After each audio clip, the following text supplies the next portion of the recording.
L'égalité entre les femmes et les hommes peut-elle vraiment s'apprendre à l'école? Parce que si l'école a pour mission fondamentale, entre autres évidemment, de faire acquérir le respect de l'égalité des sexes, si c'est même une obligation légale, si une convention interministérielle en a fait une priorité également en 2013, si l'égalité entre les femmes et les hommes est une grande cause nationale du quinquennat d'Emmanuel Macron, dès la maternelle, on constate que les garçons occupent les 3/4 de l'espace des cours de récréation. Les filles et les garçons continuent d'intérioriser les stéréotypes.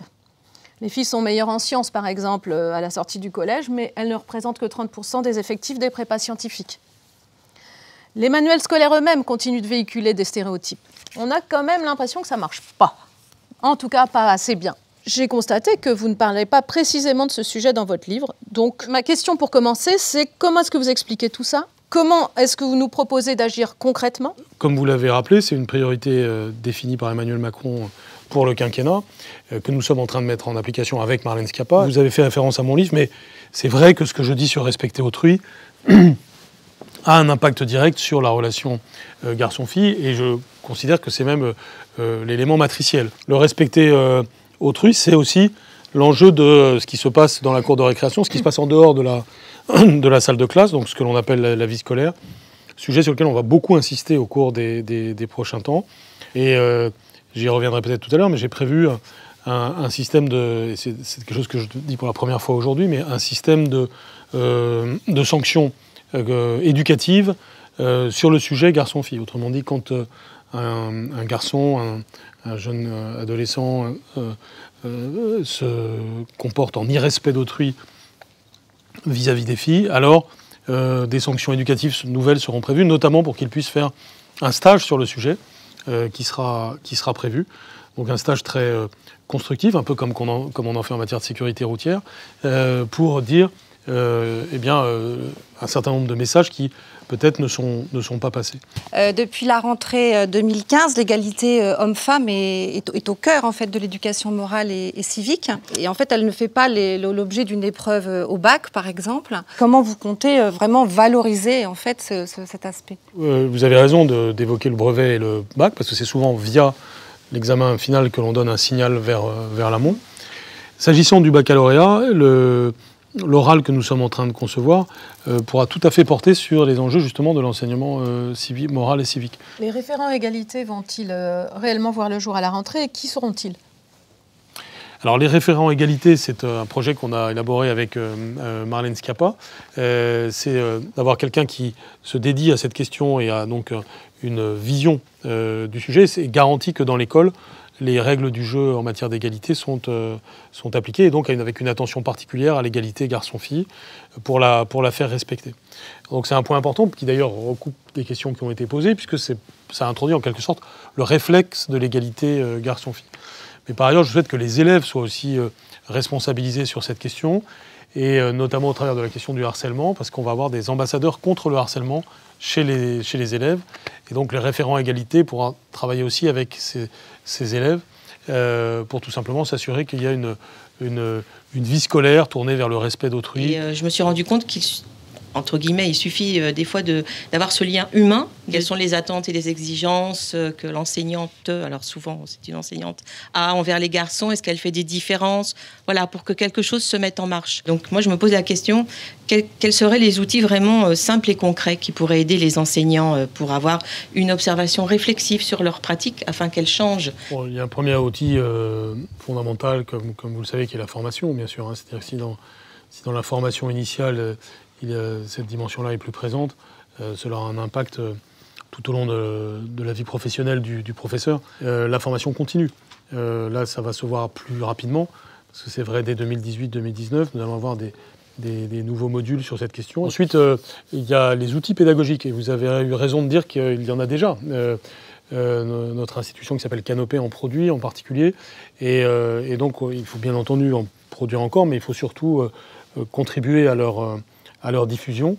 Et puis ensuite, je pense qu'il faut revenir à ce sujet du dialogue parent-professeur, parce que si nous mettons ce sujet dans le dialogue parent-professeur, alors de facto, les professeurs seront amenés à documenter les discussions qu'ils ont avec les parents sur ces questions. Aujourd'hui, on a l'impression que l'école se heurte à des stéréotypes sexistes véhiculés soit par les familles, soit par les religions. Or, l'école, c'est quand même le lieu de la laïcité. On sait que c'est un problème délicat aujourd'hui. Comment agir, comment aider les professeurs à agir sans stigmatiser qui que ce soit. Dans chaque académie de France, il y a désormais une unité laïcité qui est là pour à la fois former sur les sujets de la laïcité et éventuellement intervenir quand il y a tel ou tel problème. Et là aussi, dans une perspective qui doit être positive, c'est-à-dire dans une perspective qui est éducative, qui doit faire passer le message clair que la laïcité est d'abord un message de liberté, mais que ce message de liberté est aussi un message de respect d'autrui, donc on ne doit pas avoir cette dimension ostentatoire de la religion dans l'école. Vous venez de remettre pour la première fois mercredi le premier prix justement pour des collégiens qui récompensaient un film contre le harcèlement sexuel et sexiste. Donc c'est preuve que vous mesurez un peu l'ampleur du phénomène et que vous essayez de sensibiliser les élèves. Mais que pensez-vous faire pour les professeurs?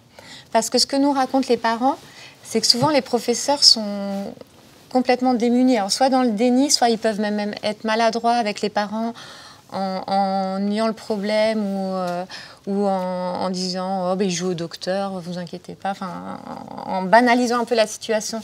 Alors d'abord, le phénomène du harcèlement est un phénomène auquel j'accorde une importance centrale. On dit souvent que c'est un phénomène qui existe depuis toujours, et c'est pas tout à fait faux. Il y a évidemment toujours eu des enfants qui se moquaient des autres, des enfants qui embêtaient les autres, etc. Mais ça a pris des proportions particulières, et puis le cyberharcèlement est venu en quelque sorte ajouter une couche à cela et faire que c'est même plus seulement au temps de l'école, mais au temps complet de la vie de l'enfant, le temps complet qui est touché. Et c'est très grave. Et on peut lutter avec succès. Là aussi, c'est typiquement un sujet sur lequel il n'y a aucune fatalité. Si on prend les choses à bras-le-corps, si on crée de la sensibilisation, on peut y arriver. Et ça renvoie à ce qu'on a dit tout à l'heure sur l'éducation morale et civique. On a impliqué un youtubeur, et même plusieurs youtubeurs sur cette question.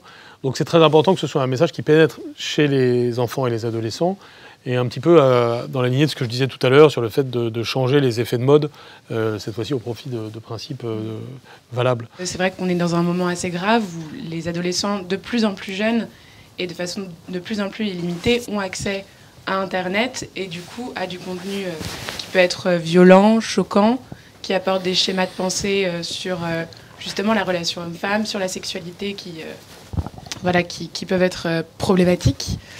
Et du coup, je voulais savoir comment est-ce que vous pensiez l'évolution dont vous parlez de ces cours de sexualité, d'éducation sexuelle, et quelle place surtout vous comptiez donner à la parole des jeunes. Le phénomène a pris une ampleur considérable, j'ai plus le chiffre exact en tête, mais c'est pratiquement la moitié des enfants de 11 ans qui ont vu des images de ce type. C'est tout à fait catastrophique sur le plan psychique, et vous êtes mieux placé que moi pour le savoir. Et donc on doit lutter contre cela, même si c'est difficile. La mesure sur les portables n'est évidemment pas l'alpha et l'oméga de ce qu'il y a à dire sur le sujet, mais c'est quand même, ça fait partie des choses qui permettront quand même de lutter un petit peu contre cela. On travaille avec Marlène Schiappa pour voir si ce qu'on pourrait faire dans le futur pour peut-être bloquer certains sites, ou en tout cas bloquer certains usages, de façon à lutter contre le phénomène. Ensuite, sur l'éducation sexuelle, donc, on va d'abord respecter le principe des 3 séances annuelles en éducation sexuelle. Et là, j'ai mis à l'étude l'enjeu des contenus, parce que c'est pas un sujet sur lequel il faut faire n'importe quoi. D'ailleurs, on pourrait arriver même à des choses contre-productives et contradictoires avec ce qu'on a dit précédemment. Si on faisait n'importe quoi en la matière, il faut donc faire quelque chose qui est adapté à chaque âge de la vie.